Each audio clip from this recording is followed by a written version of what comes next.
नमस्कार मित्रों, स्वागत करते हैं एक बार फिर से हम आपके अपने YouTube चैनल कवि क्लासेस में।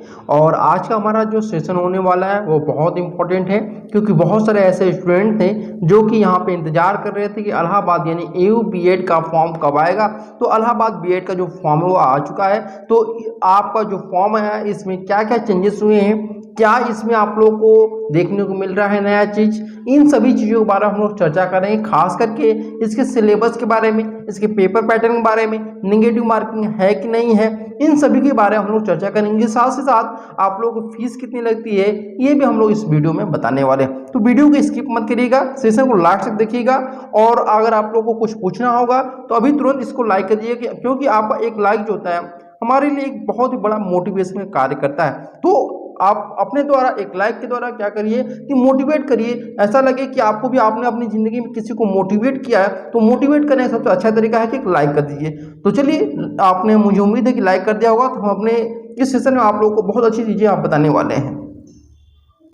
तो ध्यान से देखिए इसको, आप लोग के जो ऑनलाइन पंजीकरण और प्रवेश आवेदन पत्र का जो आवेदन फॉर्म है, यानी कि आप लोग आवेदन कब से भर सकते हैं, तो 11 जून से आप लोग आवेदन फॉर्म को भर सकते हैं। ठीक है, आज 16 जून आप लोग का है, तो आप लोग का यहाँ पे आवेदन 11 जून से ही शुरू हो चुका है। और ऑनलाइन आवेदन की जो लास्ट डेट रखी गई है वो आपका 1 जुलाई रखा गया है। ठीक है, यानी आज से आपका ठीक 15 दिन आपके पास और समय है इस फॉर्म को फिलअप करने का। ठीक है, इसके साथ आपको बताना चाहेंगे कि आप लोग का जो प्रवेश परीक्षा की तिथि है वह बताया गया है कि घोषित नहीं की गई है, लेकिन आपको यहाँ बताना चाहेंगे कि आप लोग का जो एग्जाम होगा वह जुलाई के लास्ट में होगा। ठीक है, जुलाई का जो लास्ट वीक होता है उसमें आप लोग का एग्जामिनेशन हो जाएगा। तो आप लोग की तैयारी के लिए लगभग यहाँ पर 30 दिनों का भी समय बचा हुआ है, और इन 30 दिनों में आप लोग अपनी तैयारी को और भी मजबूत कर सकते हैं।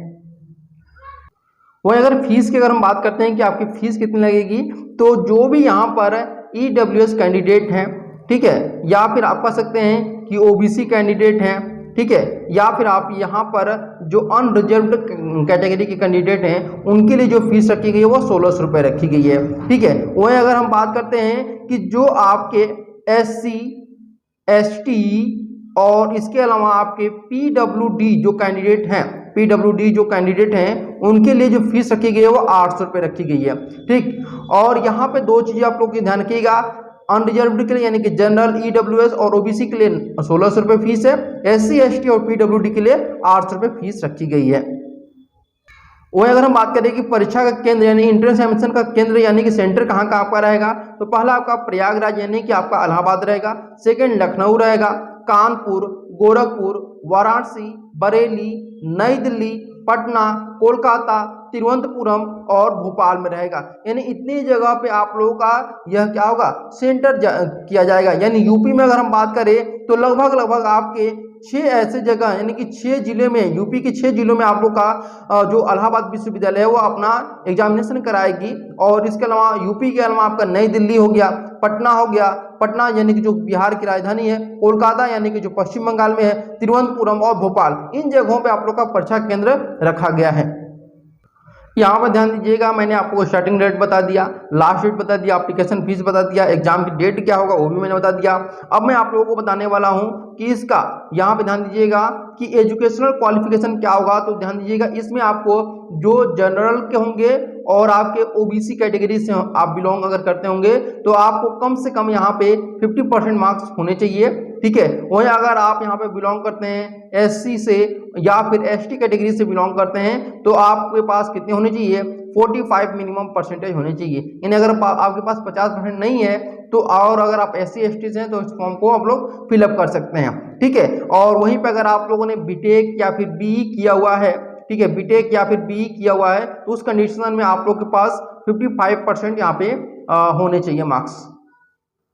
अब यहाँ पे आपको बताना चाहेंगे कि कुछ स्पेशल रूल्स आपके यहाँ पर हैं जो खाली केवल और केवल आपका इलाहाबाद BEd में देखने को मिलता है। ठीक है, तो इसमें क्या रूल आपका दिया गया है, इसमें बताया गया है कि अगर आपका 1 साल का गैप है, ठीक है, 1 ईयर का गैप है, तो आपके ने जितने भी यहाँ पर नंबर प्राप्त किए हैं इंट्रेंस एग्जामिनेशन में उसमें 5% उसमें नंबर कट कर लिए जाएंगे। वहीं अगर 2 साल का गैप आपका है तो 10% नंबर आपके कट किए जाएंगे, और 3 साल का गैप आपका है तो 15% आपका यहाँ पर नंबर काटा जाएगा। इसके अलावा आपने गैप किया हुआ है तो फिर मुश्किल है कि आपका एडमिशन भी वहाँ पे हो पाए, क्योंकि 3 साल का यहाँ पे वैलिडिटी देता है इलाहाबाद बीएड कि आप लोग 3 साल का गैप है तभी इस फॉर्म भर सकते हैं। अगर 3 साल से ज़्यादा आपका गैप है तो फिर आप इलाहाबाद बीएड का फॉर्म नहीं भर सकते हैं, ठीक है, ये ध्यान रखिएगा।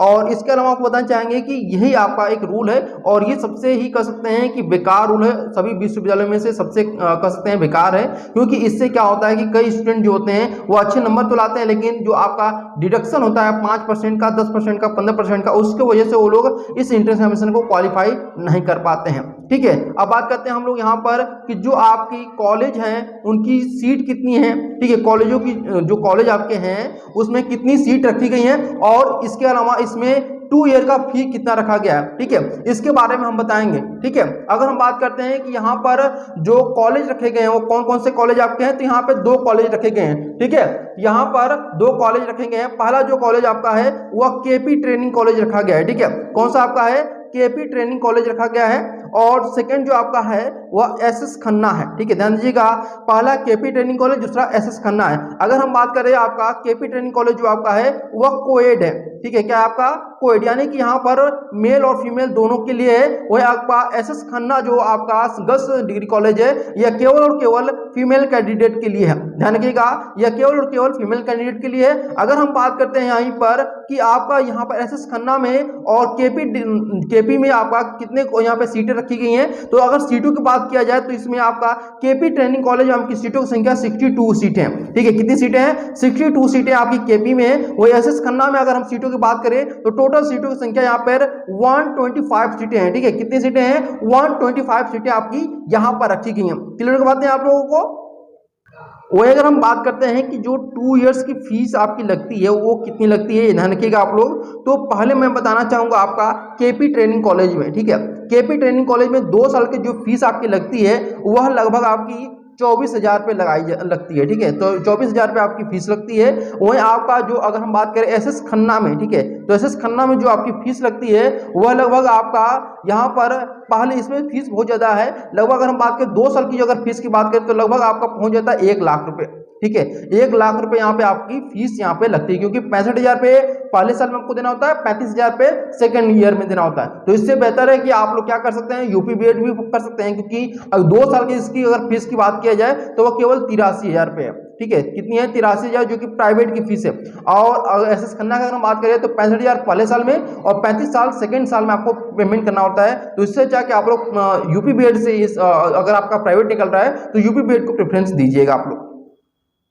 अब यहाँ बात करते हैं हम लोग की एग्जाम पैटर्न आपका क्या रहने वाला है इसमें, ठीक है। तो अगर हम बात करें कि एग्जाम पैटर्न आपका कितना होगा, तो इसमें कुल प्रश्न जो आपको पूछे जाएंगे 150 प्रश्न आप लोगों से पूछे जाएंगे, ठीक है, और एक प्रश्न जो होता है आपका वह कितने नंबर का होता है, तो एक प्रश्न आपका 2 नंबर का होता है, ठीक है। तो इस प्रकार से आपके कुल नंबर कितने हो गए, 300 नंबर का आपका यहाँ पर पेपर होता है, समझिए आप लोग, यानी कि आपका यहाँ पर 150 क्वेश्चन रहेंगे और एक क्वेश्चन 2 नंबर का होता है, 300 नंबर यहाँ पे आपके टोटल रहते हैं। नेगेटिव मार्किंग बात करें तो पहले आपका 0.5 यहाँ पे नेगेटिव मार्किंग रहता था, ठीक है, 0.5 आपका नेगेटिव मार्किंग रहता था, लेकिन अब इसको क्या कर दिया गया, हटा दिया गया, यानी नेगेटिव मार्किंग अब यहाँ पे 2022 से नहीं है। आप चलिए अब बात करते हैं हम लोग सिलेबस के बारे में कि इसका सिलेबस आपको क्या क्या पढ़ना होता है, यानी कि जो आपके 150 प्रश्न बनेंगे वो किस प्रकार से बनेंगे।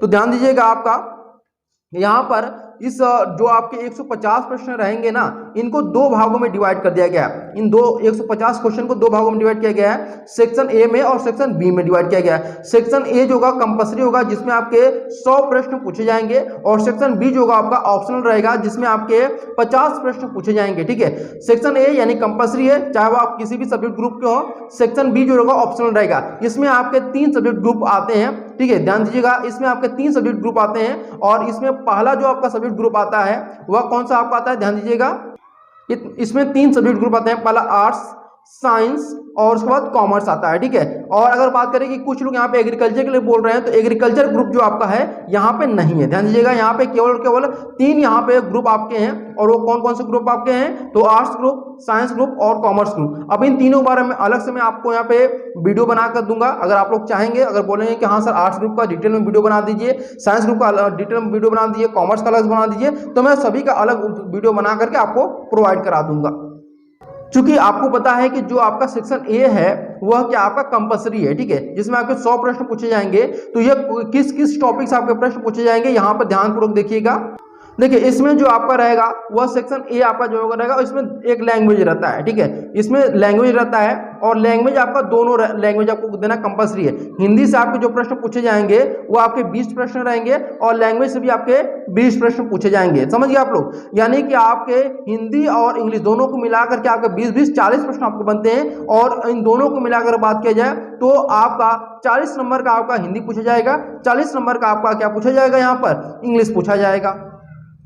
अब वो तो हो गया पहला हमारा लैंग्वेज हो गया, ठीक है। सेकंड जो नंबर आपका आता है वो जीके आता है, जीके से भी आपके 20 प्रश्न पूछे जाते हैं। और थर्ड नंबर पे आपका आता है रीजनिंग, इससे भी आपके 20 प्रश्न पूछे जाते हैं। और फोर्थ नंबर पे आपका आता है आपका टीचिंग एप्टीट्यूड, इससे भी आपके 20 प्रश्न पूछे जाते हैं। यानी कि इन सभी को मिला दिया जाए अगर हम बोले तो हिंदी आपका जो सेक्शन ए है तो यहाँ पे कुल आपके प्रश्नों की संख्या कितनी होती है, 100 प्रश्न होते हैं और एक प्रश्न 2 नंबर का होता है, यानी कि आपके 200 नंबर का आपका सेक्शन ए पूछा जाता है, ठीक है। तो उम्मीद करते हैं आप लोग को यहाँ पे समझ में आ चुका होगा सेक्शन ए में 100 नंबर में कौन कौन से विषय पूछे जाते हैं। सेक्शन बी में मैंने बताया आपको आर्ट्स, साइंस और आपका कॉमर्स ग्रुप। तो यहाँ से आपके जो भी प्रश्न रहेंगे वो बनेंगे।